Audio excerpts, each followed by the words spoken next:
Hello, everyone, and welcome to the 18th annual Phoenix Ladies Open, presented by the law offices of Paul J. Sacco. We're at the Shelly Sharpe Memorial Disc Golf Course, otherwise known as Vista Park. Sheliemae Lai is your leader. Second, we have Violet Main.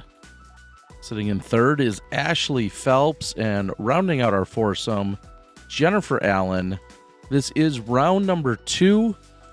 During round 1, as usual, we've got a montage of shots from more than 100 women that were out there competing and then catching up with our lead card now for round 2.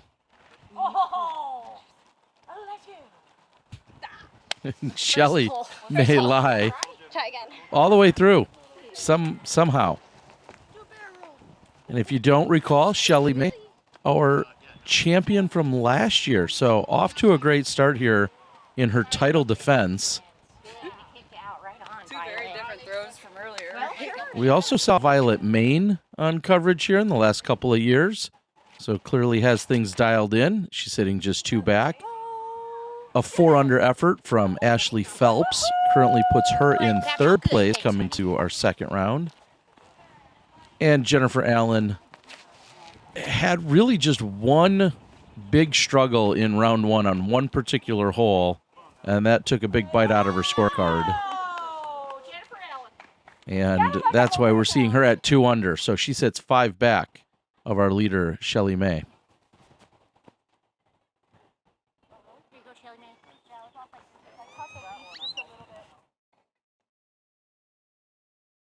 Almost pin high here for Violet.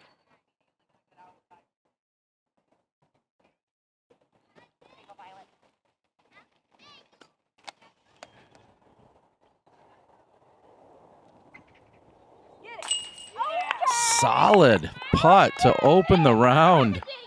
Good friend Jennifer Allen cheering her on. I believe Jen and Ashley get out for some practice rounds together quite frequently.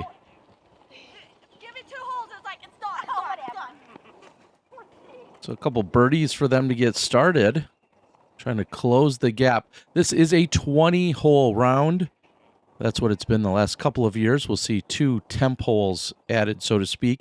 And if you're used to either the Shelly Sharpe layout or the Big Arm Challenge layout or the Vista XL layout that also gets played for the Memorial, none of those are what you'll see today, which is why this is a little different and a little bit more exciting in my opinion. All 18 holes are on this side of the park. Normally we cross the road, Roosevelt Road, to play holes 7 through 12. Well, here we're playing all 18 holes on this side. Or excuse me, all 20 technically.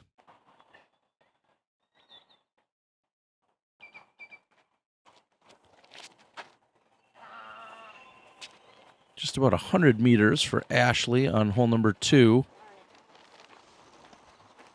We also are going to see a lack of Mandos and crazy OB lines and things of that nature, making this course a little bit more scoreable and accessible, which I love. Hey, it's hole 2, calm down.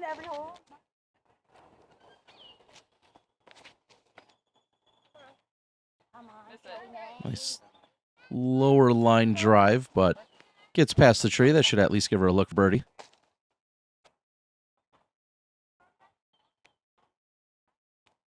Violet comes into the tournament with a 925 rating.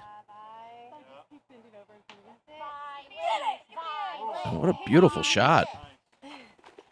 My favorite shade of purple. No short of cheering, excitement, enthusiasm, all of that coming from this card. Ashley usually leading that charge, I feel like. I'll admit, I asked after the tournament, said, how are you so damn positive about everything? She said, that's just the way I was brought up. My dad's a motivational speaker and just very positive, enlightening, encouraging.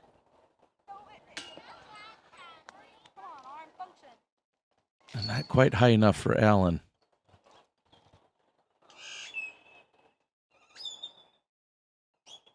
Just deep of the pin for Violet. That's off the top. And it looks like This is going to be longer than her previous putt.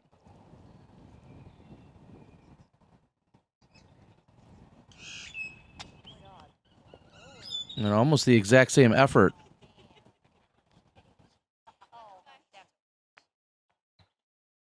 So now coming back and in threat of turning the birdie into a bogey, and it's going to be just that, a birdogey, as it's been called.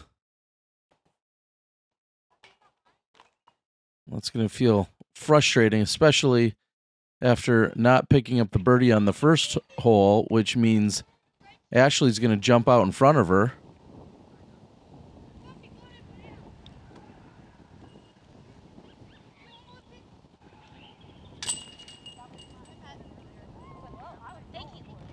Ashley comes into the event with an 891 rating, which actually surprises me. I would have guessed it to be a little bit higher than that. Jen, highest rated woman in the event at 954. And Sheliemae, second highest rated woman at 935.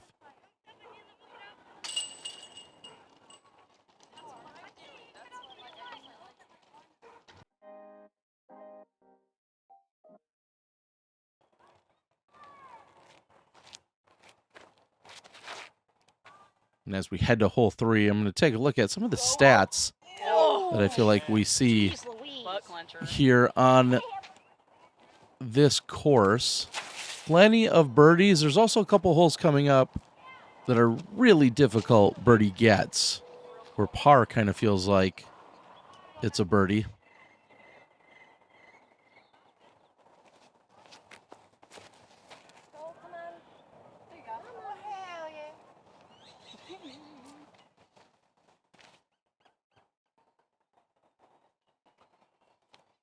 This is a good example of where there can be Mandos, and I know during some league play, during other tournament play, there oftentimes can be a Mando that comes into play here, but there is not one on that particular tee shot here for this event. Jen, really solid, confident putting stroke.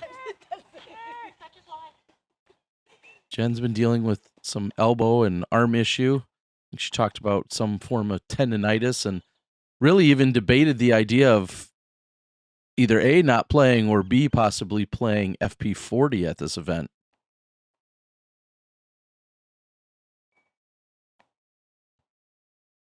And you may notice Sheliemae is her name and what she goes by. It wasn't long before Ashley shortens that to just Shelly. And then I think at one point it just becomes Shell. So, and then I think a sh was ultimately even used as well. So,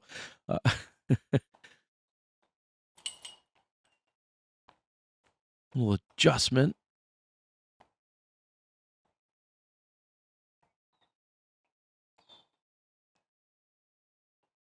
And unseasonably cool temps in the morning.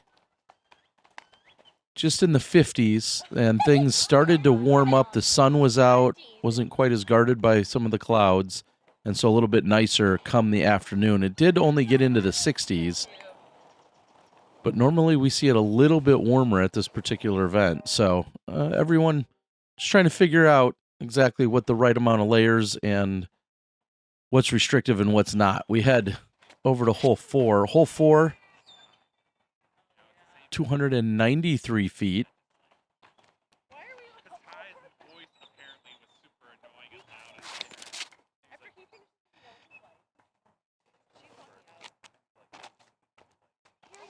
If you're not throwing a forehand that's skipping, we'll say from left to right, I love the high hyzer backhand play that we just saw from Jen. This clearly looks to work as well. It's going to be the low line drive that's checking up as well. But I like the high right side play as well.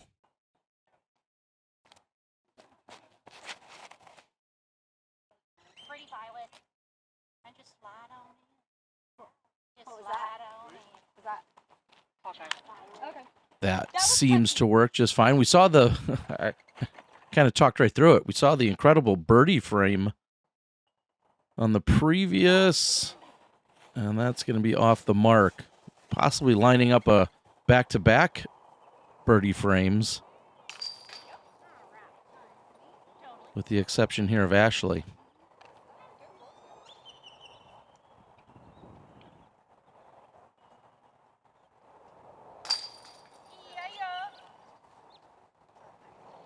This comes in as the 6th easiest hole. They had just played hole 3, which is the 3rd easiest.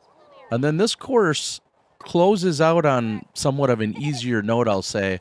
17, 19, and 16 are 3 of the 4 easiest holes on the course.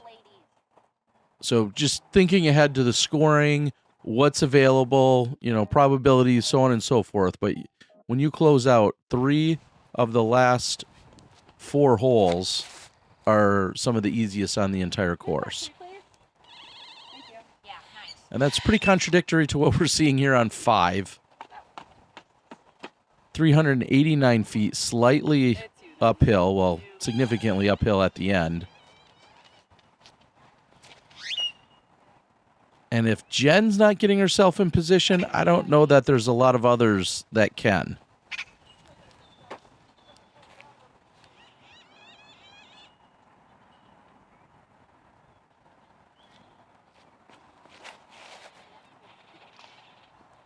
I think Violet does have the power with a near perfect throw. Taylor, who's on chase card, I know she certainly has the power. She's out here competing as well. We've seen her throw over 500. She's in a very small club along with our world record holder and Jen Allen.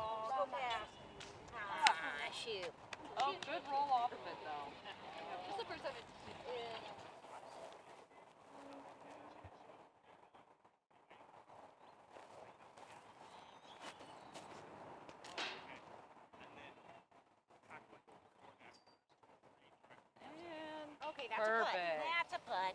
All right. And as of this point, with our final card coming through to play it, our final FPO card that is, we have yet to see a birdie here on the 5th. We're down to just a couple of final opportunities.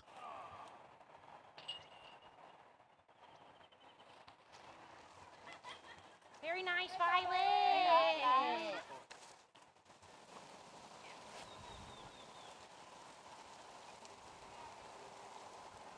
And even though this is technically for birdie, you have to assume Jen is just trying to get it somewhere on the hill and not really trying to bring any metal into play whatsoever.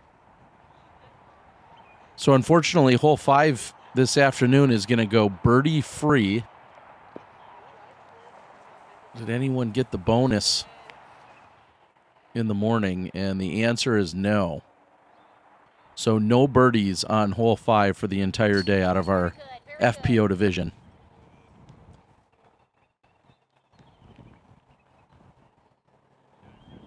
That immediately starts thinking, okay, do we need a slightly shorter pin placement somewhere that's more attackable? Do we need a slightly different tee or tee pad that gets used? I know there's a lot of configurations out here. I honestly don't know where all of the possible pins are on this course. I know there's sleeves littered throughout this entire park for different configurations, but 389 uphill just doesn't play well to our FPO division in this case. And unfortunately, a lot of what I just said I think is applicable here on 6. Big pull by Jen and almost brings the OB sidewalk into play, but she's safe. Maybe. I'll lay it up. Don't worry. Jen talking about her game plan from there to lay it up. This is the spot where somehow, I didn't ask for the story, somehow she took a 7, and I have to believe that either OB left and or right both came into play. Shelly, is going to check up just barely. She's going to be safe after rolling on the sidewalk.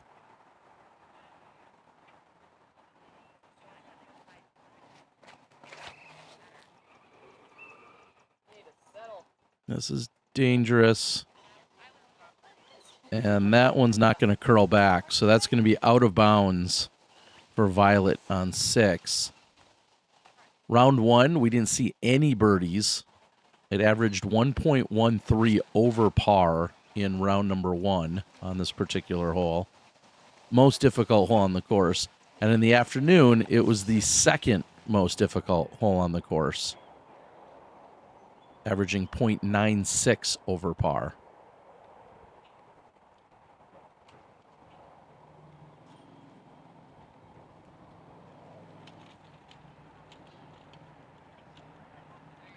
Well, it's through.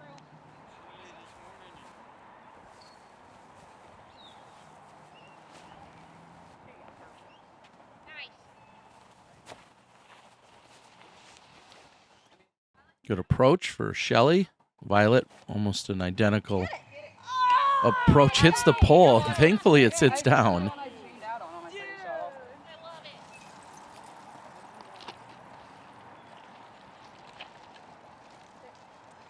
Jen with a birdie look.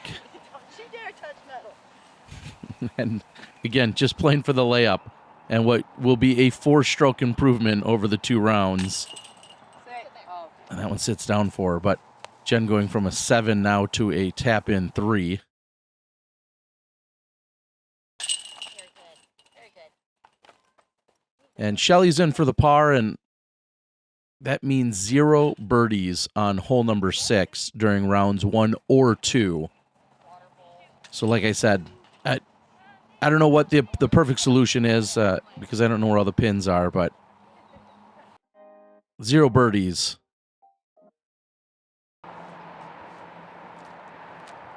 All right, let's see if we can find some here on 7. Wow. Little bit of crosswind. It's not stable enough. That's going to put Jen in a tester range. Just where you feel like maybe you're so close, you have to go for it. And Sheliemae is going to be just a few feet inside of that.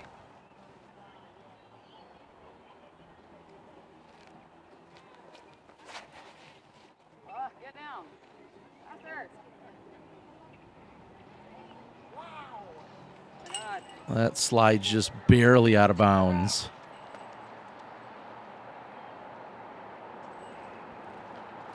She'll be able to take it from there. Surprisingly, 7's playing right around even par. We can see everything from out of bounds to a near ace. I'm shocked it's not playing a little bit better, a little bit easier, but played at 3 even.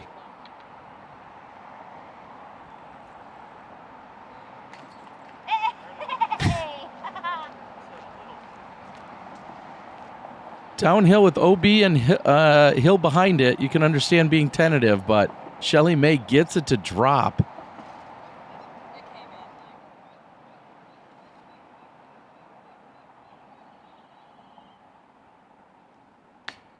Oh, and Violet has the chance to save the par, but low, so she's going to have a bogey. Ashley with a chance to get herself back under par for the round. Looks like she is losing ground, though, to our leader in Sheliemae, who's sitting at 10 under. Ashley just half of that at this point. However, we're only about a third of the way into the round. Remember what I said, last 4 or so holes are 3 of the easiest ones, and always on the hunt. We head to 8. Just going to say it now. Playing for par. A very narrow fairway. This isn't a hole that you guys often see. Just really doesn't work into the rotation the way it does, say, for the Shelly Sharpe or the Memorial. This is a hole that gets typically played on the daily, bringing both the sidewalk on the left side into play and then obviously the right side stream, pond. I almost called it a lake. I don't want to get that far.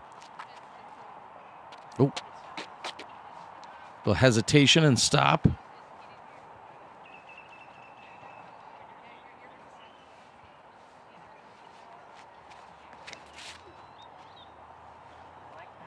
No layup in Jen Allen. Get up, get up.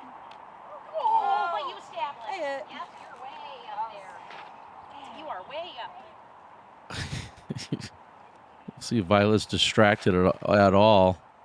Doesn't appear to be. And you see Jen, the only one going after it. What I would love to see, especially with Jen's power, I love the fact that she's going for this. Let me just say that. The mistake to make is to the left. If she were to clear the little peninsula here, or the strip of inbounds area, and then go left and go over the sidewalk on the left side, she'd have a relatively short putt. Yep. There you go, Violet. Not my best forehand.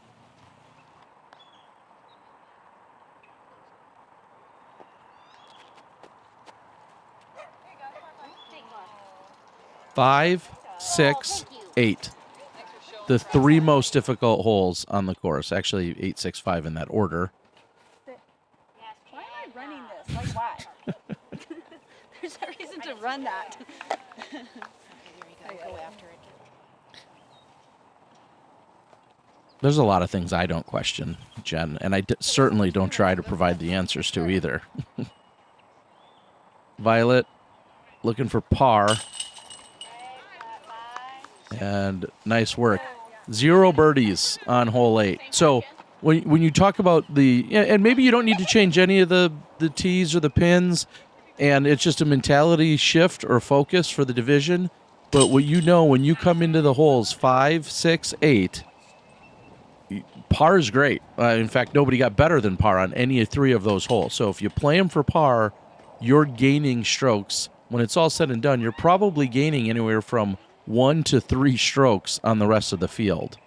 So nothing wrong with getting the par. I would love to see some birdies and a better chance for scoring. Little reprieve as we get to 9 and 10 and 11, as I feel like they all play significantly easier, of course. And before Violet steps up and throws this, she turns to me and says, "Do you remember what happened last year?" Of course I do, Violet, and here it is.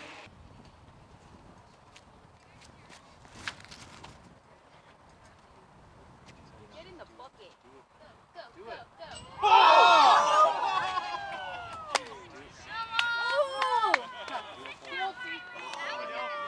Violet, give me some of this. Dang it. That orange one is Terry, you get that? Can she repeat is the question. Go in. Go in. That was pretty good. almost made a mistake. I know. You almost, yeah. I almost made one last year, too.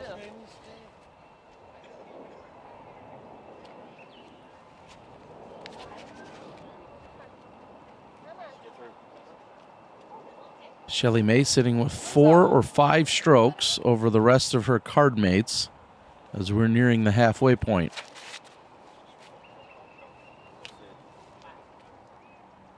I had to keep it low. I went like 40.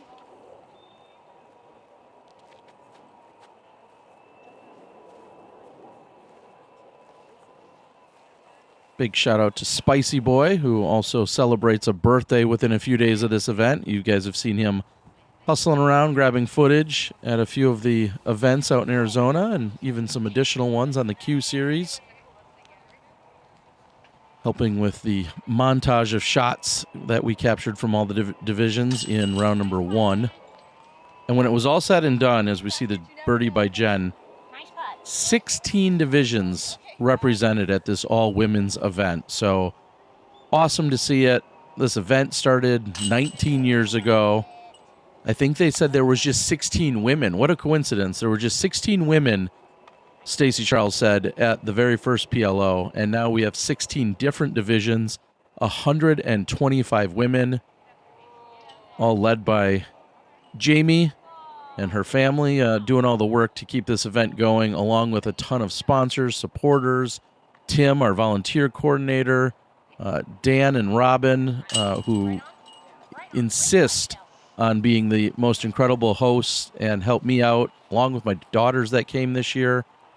It's been just absolutely awesome. Chris Cobb's out there helping along with so many other guys. It's a really special event that we love seeing. And with that, we head into the final hole of the front 10. I'm just going to refer to it as a front and a back 9, even though it's actually a front and a back 10. Yes, Violet. Great shot. Beautiful forehand.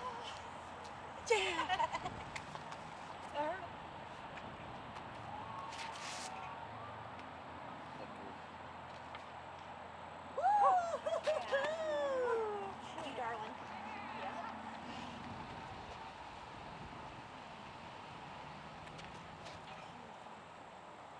You're right. So the question is, Right. I haven't asked you guys too many questions yet. I've been just yammering on. Is this the course you'd like to play? Coming out and seeing this layout that isn't nearly as stretched as what we see for most of the other events, but I feel like water comes into play more. I wasn't trying to set that up, but water does come into play, maybe even a little bit more on this layout. Is this a layout that you guys would enjoy? Or is this the layout you come and play if you maybe visit the Phoenix and Scottsdale area? That's the question. Totally. Great par save by Ashley. She's going to remain at 5 under. Short putt for Violet. And it's not enough.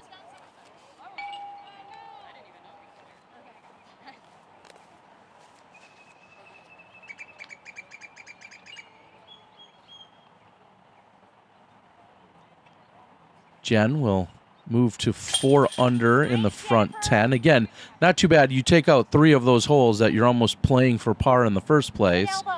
So that feels like 4 under through the front 7 if you really want to have an optimistic look at it. And it looks like we have a pretty good battle here unfolding. Jen's trying to chase down Sheliemae. Ashley, Violet right there in contention as well. Jen just got one closer. And, wow, maybe a little pressure felt by Sheliemae. Like, share, subscribe, do all the YouTube things. I appreciate the heck out of you guys. Thanks to Paul J. Sacco Law Offices. He is our title sponsor of this entire event, along with Prodigy. They're helping Jamie Spencer and everyone else make it the event that it is. And like I said, so many additional people all on board. Really takes a village for this one. That's the front 10 here at the 18th annual Phoenix Ladies Open, presented by the law offices of Paul J. Sacco. That's what it looks like on the leaderboard. I'm excited to see how this closes out. Thanks for joining. We'll see you for the back half.